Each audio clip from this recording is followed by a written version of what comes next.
So, ladies and gentlemen, this is Stefan Music Art, and today we are having Carlos, and correct me if I pronounce it wrong, Posada. Okay, Osada is perfect. Yeah, no, that's okay. great. Yeah, Low Island, ladies and gentlemen. So, how do you feel, my friend? Oh, there's my I'm cat, great. by the way, if you don't, so don't bother. I'm How do you great. feel? How are you doing? Oh, pretty fresh, actually, because I came Good. back from the barber shop. So, Oh, yeah. nice. Me too. Me Ah, too. there we are. But you got I had more stuff to do on your head. You look at me. Yes, yes. This is the only thing I can do. a Okay. well, All looks right. good. Yeah. Well, All right, Carlos. It's nice having you here. yeah, really nice to meet you. Yeah, good one. All right. By the way, do you know that actually because I was wondering if I pronounced it correctly your last name because it really sounds Polish like because the word Yeah, posada. that you're not the first Yeah. person who said that to me. I Yeah. when we played in Warsaw last time, people said that Posada is a Polish name. Is that Not right? no, posada is not a name. Posada is a word that means like okay, will be a job position. Wow. Yeah, Okay. so for example, my job position, my posada is, for example, I don't know, a teacher or something like that. Yeah. Ah, how funny. No, I'm half Colombian. That's where it's from. There we are, because Uh, it sounds Carlos Posada, right? So it yeah, sounds exactly. like I'm half Spanish. Colombian. Yeah, and in Colombia it means, or in Spanish it means like an inn. It's like somewhere that you would, it's Ah. like somewhere that you would stay, like a cheap hotel, I think, or like Ah, a okay. All right, yeah, yeah. okay. Like so when you go around Mexico or if you go around South America, you'll often see posadas, which are like, Okay. you know, yeah, small little places to Ah, stay. didn't know that. A Okay. refuge. Well, hey, come on. All right. So, Carlos, let's talk about music. Most Yeah, likely, right? for sure. Okay. So, Low Island. You're coming to Poland in October, all right? October, exactly. I'm going to pronounce it very badly, but the venue I think is called Bardzo Bardzo. Yeah, Is very that right? good. Bardzo, bardzo, which means Bardzo Bardzo. many, many, or something like that. More, more. Well, Okay, it pronounces okay. more or less like that. Yeah, and it's going to be your second time in Poland, right? Yes, second time. Last time we played at Idrozagadka. I think is that Hydrozagadka, yeah. Mhm. good? Yeah. That was the last time we played in Warsaw, and then this time, yeah, at Bardzo Bardzo. Yeah, I'm really excited. I didn't get to see a whole lot of Warsaw when we were there last time, but I loved what I did see, and it was Mhm. it was seemed like a great city, and we're very excited to come back. Okay, so I don't know, any fond memories? I don't know, maybe connected to the Yeah, views, I went. food, Uh, people. yeah, we oh, it's such a long time ago now that I'm gonna have forgotten all of the names of everyone involved. But I went to a radio station. Um, we did a session at a radio station in the morning of the gig. I can't remember for the life of me the name of Oh, I of the don't radio remind. station, but Maybe it was it anti-radio, anti-radio. it might have been them. Yeah, it Yeah. might have been them. And Okay. I really, do you mind if I just look it up? Is Oh, that right. okay? Yeah. Sure. Um, Sure. I'm so. Could have been an anti-radio because they have such interviews. I Mm. tell you what, very easy to find out. Because Uh, I haven't actually come across such information. yeah, no, it's gonna really annoy me because they were so lovely. Um, in fact, Muso FM, that was Ah, it. right. Okay. Muso, yeah, Mosaic FM. Muso, Yeah. Mm-hmm. Mosaic FM. and and it was Anna there, and then Yeah. one other guy who was really, really lovely, whose name I've forgotten. Anyway, they were all really, really lovely, and that was a real highlight for me. I mean, in general we just had a really positive experience meeting everyone there, and the venue was. I loved the venue. Yeah. I thought the venue was really cool. Reminded me of some great venues we have here in London. So yeah, it was a it Mm-hmm. was a, good time. Yeah, yeah, it is a great place actually. Yeah, so especially during summer, it's a lot going on out there. All right, so Carlos, so could you introduce your music to people who still don't know you, Yeah. or how would you describe the sound to someone who has never heard your music before? Um, I guess it's changed quite a lot over the last three albums. But the latest album is, for me, is a kind of the closest thing I can get to describing it or capturing it is like an art rock sound. Hmm. Brings in elements of like, guitar music. It brings in elements of electronic music. Um, but it hopefully does that in a kind of, it does that in a sort of artful, thoughtful way. And yeah, so I always found art rock was the closest word that I could find. Like bands like who I would consider to be art rock would be like Grizzly Bear or All right. um or like Warpaint or even Radiohead, you know. I'm not saying that we're as good as any of those bands, but Yeah. what I am saying is that sort of Yeah. stylistically that's what we aspire to do is in that lane. It doesn't just limit itself to one palette, I guess, is also what I think is important. So you'll get with our music, roaring guitars Yeah. but you'll also get hello. Yeah. My assistant. Yeah. Okay. You'll get roaring guitars, but you'll also get more kind of ambient synthesis Yeah. and stuff like that all under one roof and I mean the final thing I'll say is that everyone in the band has come very different from different musical perspectives. So the Okay. drummer worked quite a lot in jazz. Yeah. Myself and Jamie, the guitarist and keyboardist, did quite a lot of DJing and like of house music and of techno. And then myself, Jacob, the bass player, and Jamie were also playing in indie bands for a really, really long Hmm. time. So together, you can kind of see how the Yeah. quite broad range of like musical vocabulary kind of comes in and makes Low Island what it is. Yeah. Well, actually, it's really hard to define, right? Like one genre, right? Which is good. Mm. Which is good because because me personally and a lot of other people I know, I hate to to put like things in one bag. I know it's easier for people.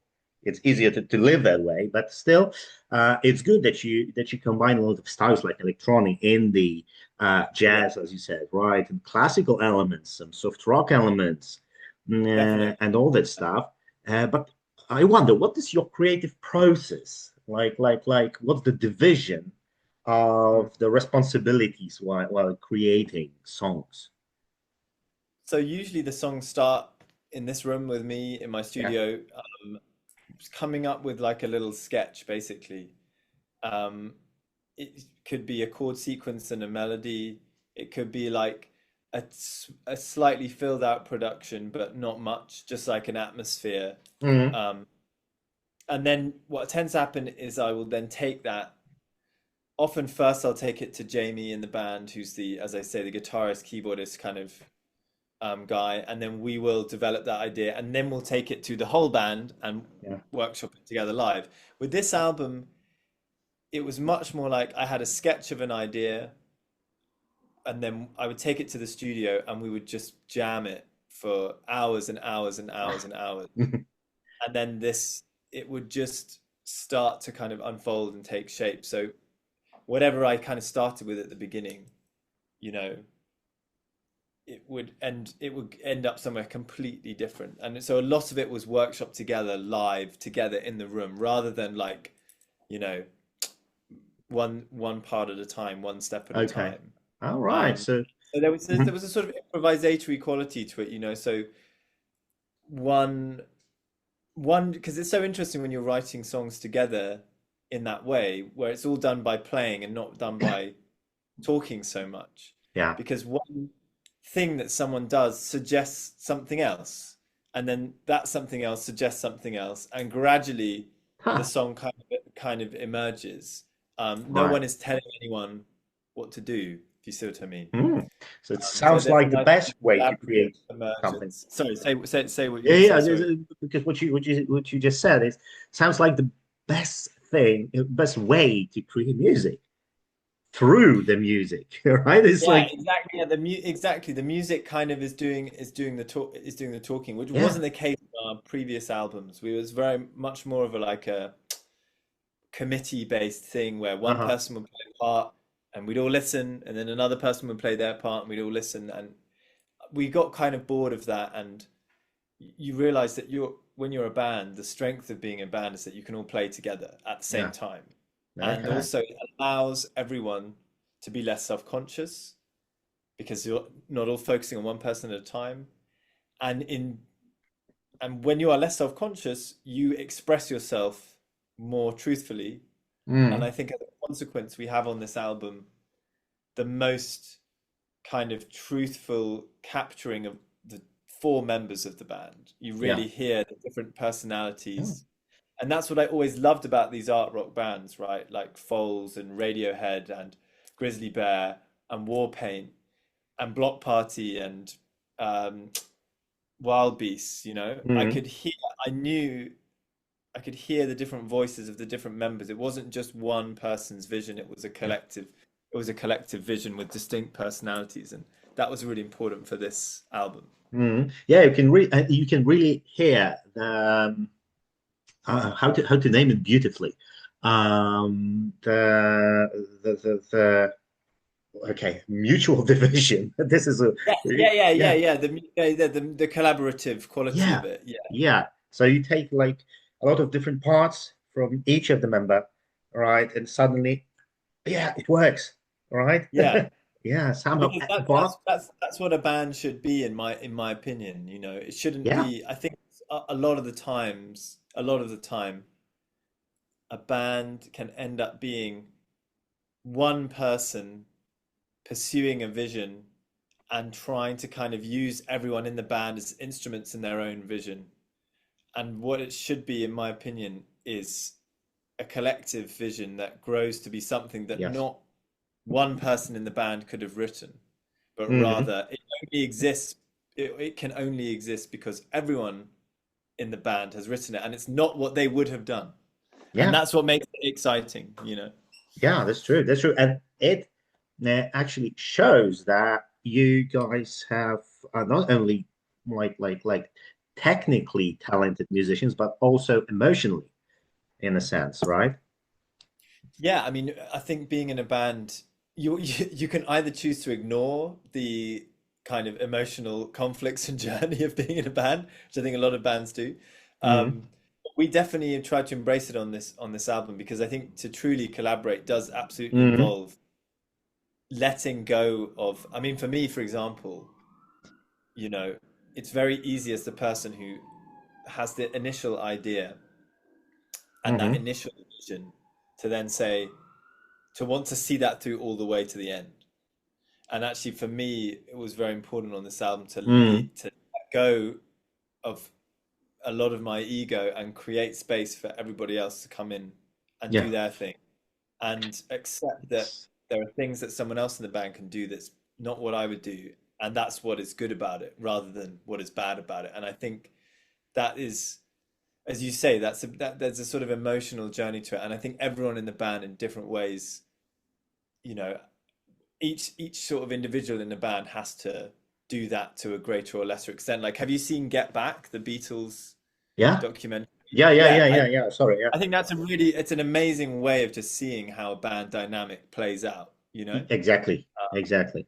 It's these different personalities trying to negotiate Yes. their egos, their visions, their relationships with each other. But if it works, that's when bands can be these amazing things beyond just the music that they make, you know? Yeah, yeah, yeah, but about the ego stuff, what you said, to open yourself to other people's vision. Actually, I think it can be transferred to every kind of relationship, right? Yeah. Well, Oh, this is yeah. how relationships should look like, I think. Yes. Yeah, so Oh, it's I a beautiful totally thing agree. You to can learn say. a lot. You can learn a lot about yourself by being in a band for sure, Yeah, you know. and I think everyone we've been in this band together for almost maybe 10 years, and before that we were in bands together, so we've Huh. definitely all learned a lot about ourselves from Yeah. from working together in this way. Yeah, a good one. Okay, so talking about emotions, so as far as we're in it, so your lyrics often explore well relationships, right, and anxiety, and identity, we can say as well, right? So where do you draw your the inspiration for such, well, let's say, honest writing? Guess from my experience of life, and what I mean by that is how I feel it how I feel it is to be alive, which I have often felt to be this very heavy and burdensome thing.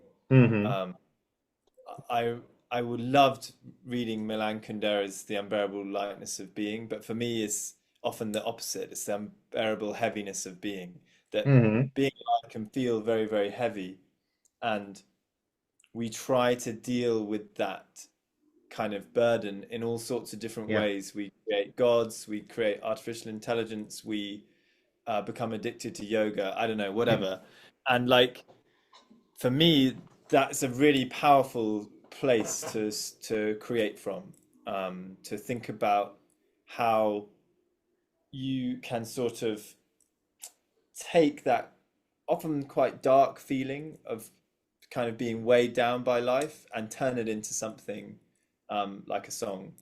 Um, Okay. and that has always been, I guess in a way, songwriting's always been a way. It's a sort of defense against All um, right. or depressive qualities of life for me. I Yeah. think that's what songwriting's always been, and that's where I write from. And then I pull in inspiration from all sorts of places. I read a lot, and um, there was a really important book for this album, which was by a guy called Mark O'Connell. It was called To Be a Machine. Mark Hmm. O'Connor, sorry, All called right. To Be a Machine, and it was about basically about transhumanism, which is people who believe in the human body being augmented by technology, and they believe in the singularity. And again, I found this very interesting Mm. because it effectively was what I was just talking about, this idea of being alive being this very difficult, hard, burdensome thing, and the solution in this case was to kind of give the body over to technology, to Yeah. kind of allow the technology to solve the flaws in the human condition. And so, you know, there's my own experience, but then there's also things around me that I read that I kind of pull in as well. Hmm. All right. So would you say that writing songs about difficult emotions is a cathartic experience for you It at is, some it point? is, Yeah. it is eventually. At the Okay. beginning, at the beginning, the first bit is always really, really hard, and I think that's quite common. The first kind of like striking of the match, Yeah. having the idea, that is an incredible, can often be a very painful experience. Just trying to kind of sort of sitting in here, basically, um, sometimes just kind of falling asleep in my chair at how difficult it is, and like just playing things on loop, writing words down that I think are terrible and don't mean anything. And then suddenly there's a little, I could have been in here for the entire day. I could have been in here for 5 days, a Gee, week. nice. Nothing has come. And then suddenly a little fragment of a chord sequence or a few lines of words start kind of shining a bit brighter than everything else. And at that point, there is the possibility of writing a song, and that's when the catharsis comes. But the first bit is always very difficult, Okay. and then the Uh, catharsis comes when there's this little spark, a little flame, and you start fanning it, and hopefully, if all goes well, it can turn into a song. But often huh. here it's you're just sparking and nothing's lighting. That's how for me it's always been the creative process. Okay. Okay. So, well, I can compare it to to making a movie, shooting a movie, for example, when you have a lot of cuts. Yeah, you have like 100 cuts in one scene, which is actually eventually 1 2 second scene in the movie, but you have a lot of cuts the whole day, 2 days of shooting. And but in the end, you got this feeling like a, I don't know, relief, right? And suddenly okay, we got Yeah. this. Yeah, finally, after 100, 200 cut, right? And all that stuff. So, okay, I see your point right now. I see Yeah, your no, point. So, it is. I mean, and I think writing music is like it's an emotional journey. There's it carries all sorts of emotions. There's kind yes. of the real frustration at the beginning.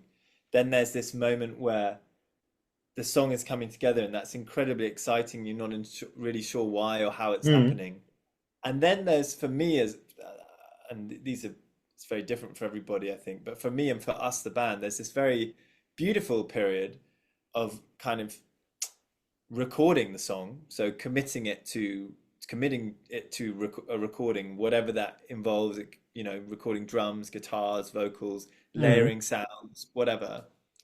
And then at the very end of the process, become the frustration comes back in again because you're like, oh shit, this is about to set in stone. yeah. Is it as good as it can be, and is it true to what we wanted it to be?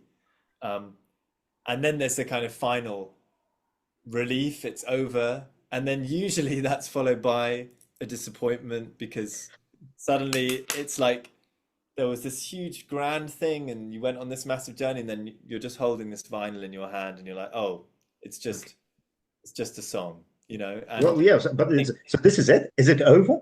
yeah, Yeah. no, exactly, yeah. So Yeah. there's this really long arc and it's full of different Mm, pushes and pulls, emotionally, I think. But that's part of the joy. You have to embrace it. oh, yeah. Yeah. Okay, so let's move into more down to earth stuff. Yeah. Yeah, about the label you're under, because you stayed independent from the beginning, actually, Yeah. with your own label, Emotional Interference, right? That's it. Yeah. But what made you take the path like that? A number of reasons. I guess number one was that um, we we struggle to find, and then this may sound silly or sort of it may sound, or it maybe even sounds arrogant, and it's not supposed to. We struggle to find people who were as passionate about our music as All we right, were.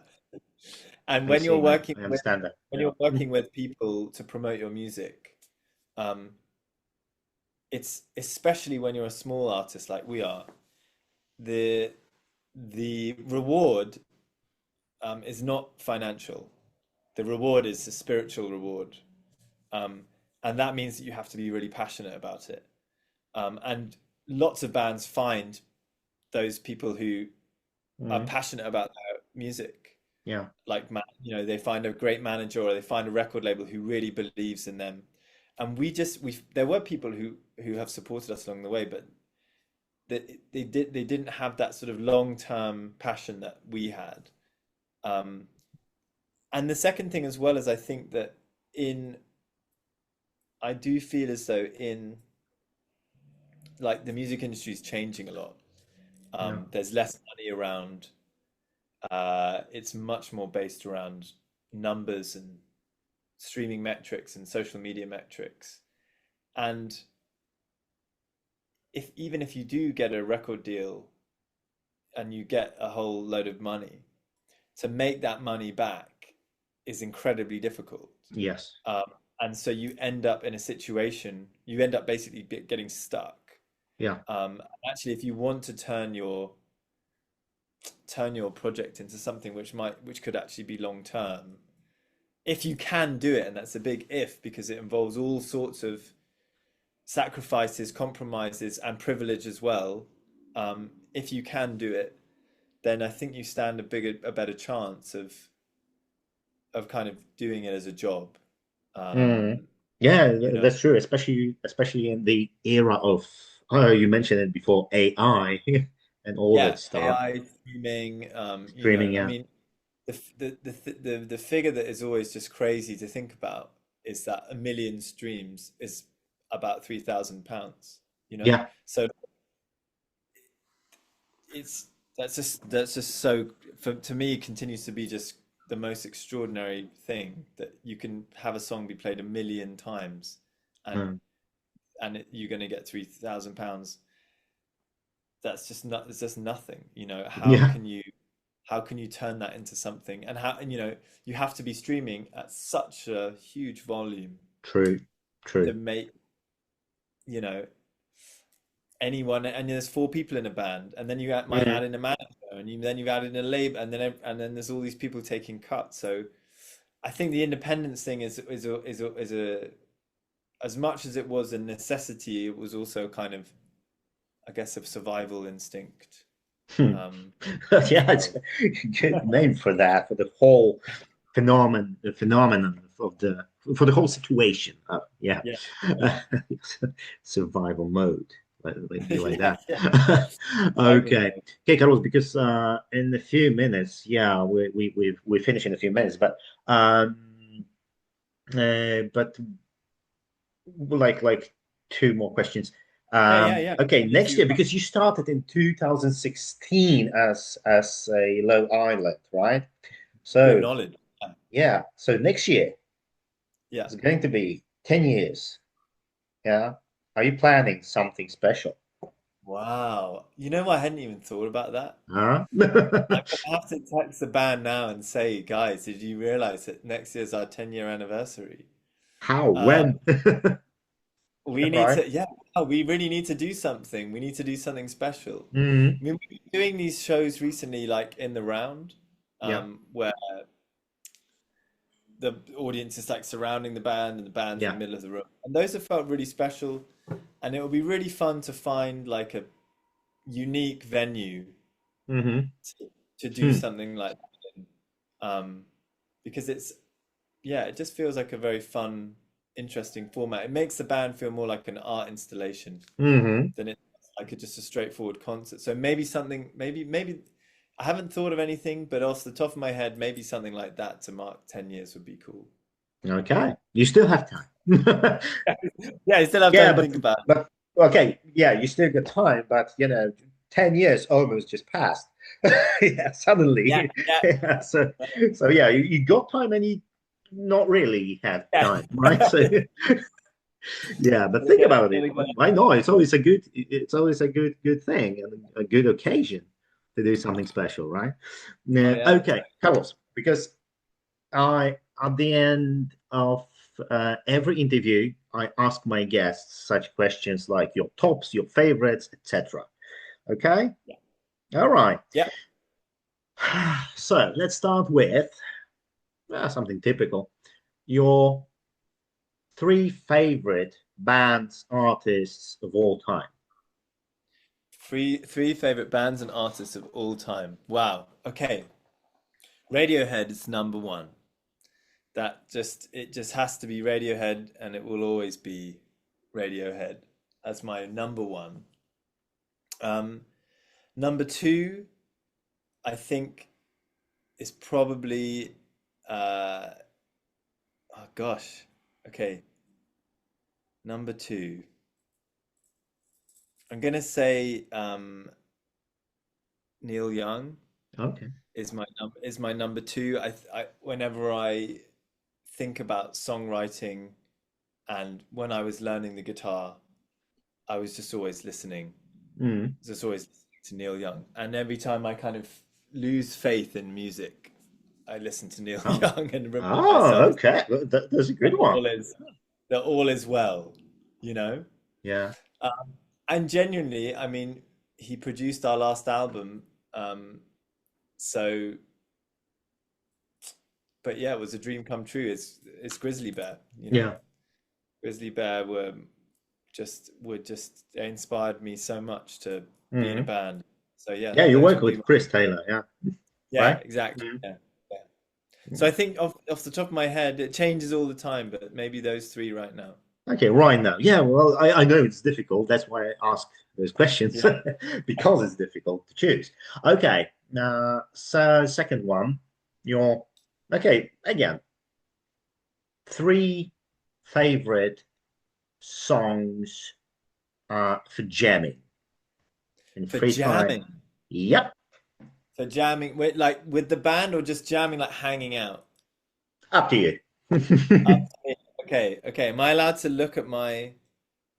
Because I've got some real, okay, I've got some music that I'm just so enjoying at the moment, and I don't want to, in these moments you just forget. So I have one that comes into my head straight away. Did you listen to the Cameron Winter album? Do you know who I mean by that? No, not that much. Cameron Winter. Okay, so Cameron Winter, he sings in a band called Geese. Okay, Um, and he has a song called Love Takes Miles, and the whole album is called Heavy Metal. I think it's an absolutely phenomenal album. okay, So he would be like, and that song, um, to jam to, yes, okay. just hang out, listen to, brilliant. All right, we'll Um, check it. We'll check it. Number two, there's a new band I'm listening to at the moment called Smurz, Smerz. Um, they have this song on their new album called "But I Do," and it's got this very like, if you know the band Broadcast, who are from, I think they were from, I want to say they're Scottish. I might be wrong about that. Broadcast anyway, and then Hmm. and they're kind of like Broadcast meets Can.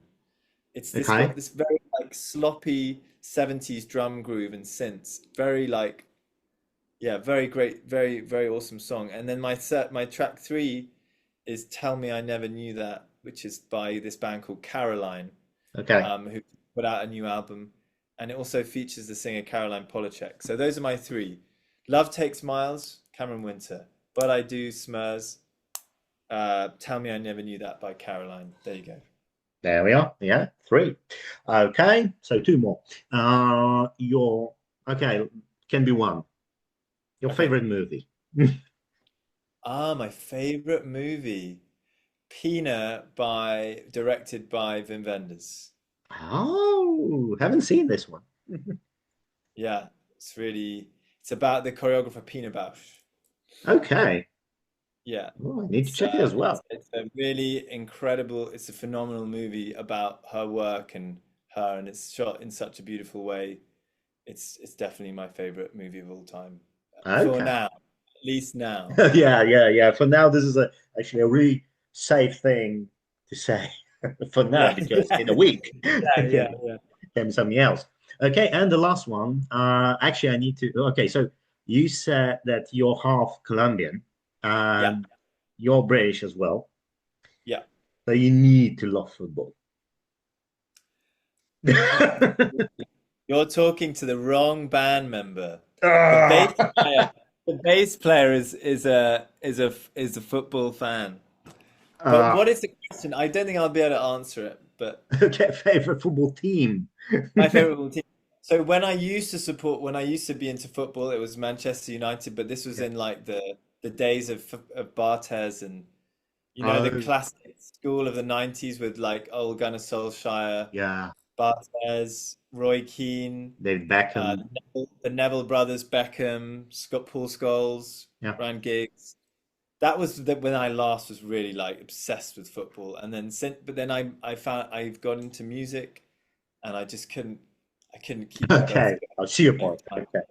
time. Okay. So, but you remember the Champions League final 1999.